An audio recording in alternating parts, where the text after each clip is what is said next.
Hi යාළුවනේ කොහොමද ඔයාලට? ඉතින් ඔන්න අදත් අලුත් ඒ වගේම ඊටාම ලේසි රෙසිපි එකක් තමයි අද අපි ඔයගොල්ලන්ට අරගෙන ආවේ.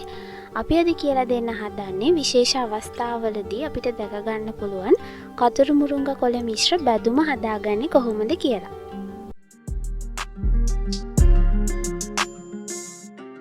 මේ බැදුම හදාගන්න අවශ්‍ය වෙන්නේ මොනවද කියලා අපි මුලින්ම බලලෙමු. ඒකට මම මෙතනදී ලොකු ලුණු මේ විදිහට හීනියට කපාගෙන අරන් ඇවිත් තියෙනවා. ඒ වගේම කතුරු මුරුංගා කොළ, රටකජු හෝ කජු ඔයාලට කැමති එකක් ගන්න පුළුවන්.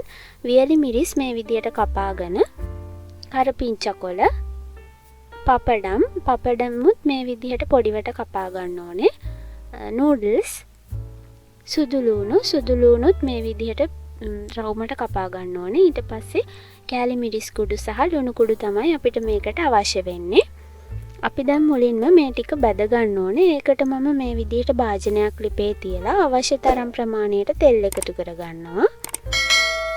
තෙල් ටික රත් වුණාට පස්සේ අපිට මේ ටික බැද ගන්න පුළුවන්. ලිපේ ගින්දර හැමතිස්සෙම අඩුවෙන් තියා ගන්න ඕනේ. මම මේ අමුද්‍රව්‍යයන් වලදී ප්‍රමාණයන් හරියටම කිව්වේ නැහැ. ඒක ඔයාලගේ අවශ්‍යතාවය මත අඩු වැඩි කරගන්න පුළුවන්. මම දැන් මුලින්ම එකතු කරේ රටකජු සහ කජු. ඒ ටික බැද ගනිද්දි ටිකක් සැලකිලිමත් වෙන්න. මොකද අපි රටකජු ටික හොඳට බැද ගන්නත් ඕනේ. ඒ වගේම මේ ටික කර වෙන්න නොදී බැද ගන්නත් ඕනේ. ඒ නිසා මේ විදිහට හැන්දට අරන් බලන්න මේ ටික බැදිලාද තියෙන්නේ කියලා හැමතිස්සෙම.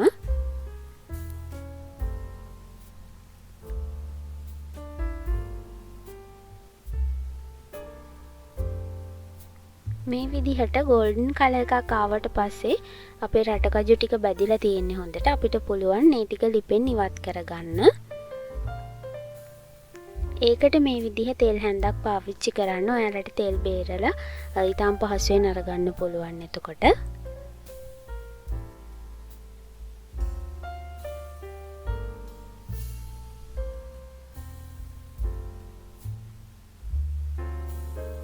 දැන් මම එකතු කරන්නේ නූඩල්ස් ඔයාලට කැමති වර්ගයක නූඩල්ස් මේකට එකතු කරගන්න පුළුවන්. ඒ ටික ගොඩාක් වෙලා තෙල් එකේ බැද ගන්න අවශ්‍ය වෙන්නේ නැහැ. ඒ නිසා මේ විදිහට බැදුනට පස්සේ අපිට පුළුවන් ඒකත් ලිපෙන් ඉවත් කරගන්න. දැන් මම ලිප ඕෆ් කරලා කතුරු මුරුංගා කොළ ටික එකතු කරගන්නවා. කතුරු මුරුංගා කොළ අපි හොදලානේ ගන්නෙ. එතකොට ඒකේ තියෙන වතුර ගතිය හොඳටම නැති වෙනකන් ඉඳලා තමයි තෙල් එකට දාගන්න ඕනේ. නැත්නම් ඔයාලට පේනවා මේ වගේ වතුර විසික් වෙනවා. ඒ නිසා හොඳට තෙත මාතු කරලා මේ ටික ගන්න. කතුරු මුරුංගා කොළ ටිකත් අපි ක්‍රිස්පි වෙනකම් බැද ගන්න ඕනේ. මෙන්න මේ විදිහට.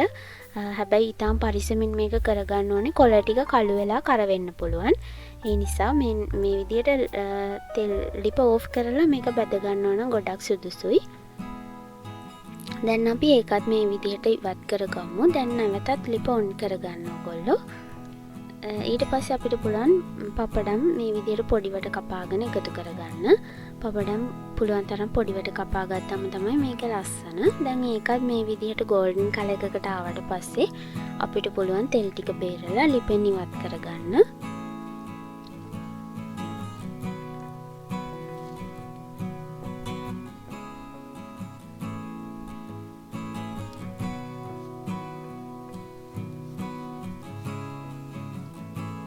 දැන් මම නැවතත් අපේ ලිප ඕෆ් කරගන්නවා.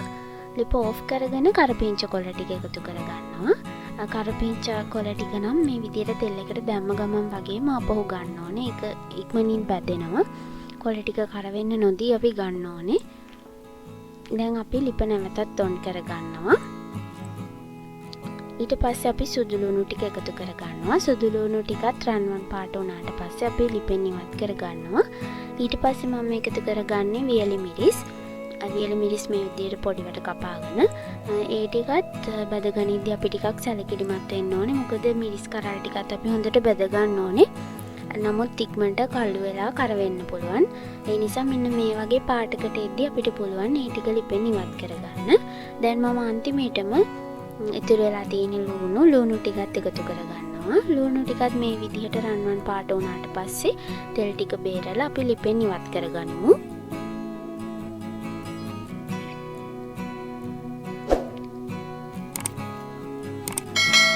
දැන් අපි අපේ අමුද්‍රව්‍ය ටික සේරම බැදගෙන ඉවරයි. අපි දැන් මේක හොඳට මිශ්‍ර කරගන්න යන්නේ. ඊට කලින් මම මේ විදිහට පෑන් එකක් ලිපේ තියලා ඒකට තෙල් ටිකක් එකතු කරලා ඒකටම කෑලි මිරිස් කුඩු වලින් තේ හැඳි 2මාරක් මේ විදිහට එකතු කරගන්නවා. ඒක පොඩ්ඩක් මේ විදිහට මිශ්‍ර කරගන්න. ඊට පස්සේ ඒකට ලුණු කුඩු තේ හැන්දක් එකතු කරගන්නවා. දැන් මේ දෙක මේ විදිහට හොඳට මිශ්‍ර කරගන්න. chili paste එකක් වගේ වෙනකන් මෙතනදී කෑලි මිරිස් සහ ලුණු කුඩුත් ඔයාලගේ රස අනුව තමයි එකතු කරගන්න ඕනේ. දැන් මම මේකට අපි කලින් බැදගත්ත දේවල් ටික මේ විදිහට එකතු කරගන්නවා. කතුරු මුරුංගා කොළ හැරෙන්න. කතුරු මුරුංගා කොළ ටික අන්තිමේටම එකතු කරගන්නේ. මොකද අපේ කතුරු මුරුංගා කොළ ටික හොඳට ක්‍රිස්පි වෙන්න බැදිලානේ තියෙන්නේ. එතකොට මේකට එකතු කරලා මේ විදිහට මිශ්‍ර කරාම ඒ ටික කුඩු වෙන්න පුළුවන්. ඒ නිසා තමයි අන්තිමේටම එකතු කරන්නේ. දැන් මේ ටික මේ විදිහට හොඳට මිශ්‍ර කරගන්න ඕනේ. ඒ ටික මිශ්‍ර වුණාට පස්සේ මම කතුරු මුරුංගා කොළ ටික එකතු කරගන්නවා. දැන් ඒකත් මේ විදිහට හැඳි දෙකක් පාවිච්චි කරලා මිශ්‍ර කරගන්න ඕනේ. මේ වෙලාවේදී ලුණු මදි වගේ නම් ඔයගලන්ට පුළුවන් තව ටිකක් එකතු කරගන්න. සමහර අය කැමති මේක පොඩ්ඩක් පැණි රසට කන්න. ඒ නිසා සීනි එකතු කරගන්නවා. ඔයාලටත් අවශ්‍ය නම් සීනි එකතු කරගන්න පුළුවන්. මම නම් අද සීනි එකතු කරගත්තේ නැහැ. දැන් අපි අපේ බැදුම හදාගෙන ඉවරයි. මේ විදිහට පිඟානට දාගෙන ඉද්දි ඔයාලට ඇහෙන්න පුළුවන් ක්‍රිස්පි සද්දේ. ඒ කියන්නේ අපේ බැදුම හොඳටම හදාගෙන තියෙන්නේ අපි. දැන් අපිට මේක මේ විදිහට බෝතලයකට දාලා කල් තියා ගන්න උනත් පුළුවන්. මේක මාස 2-3ක් වෙනකන් අපිට පාවිච්චි කරගන්න පුළුවන්. ඉතින් යාළුවනේ මේ තමයි අපි අද හදාගත්ත බැදුම. අපේ channel එක subscribe කරන්න කියලා ආදරෙන් මතක් කරනවා. අදත් අපිත් එක්ක එකතු වුණාට බොහොම ස්තුතියි. ගිහින් එන්නම්.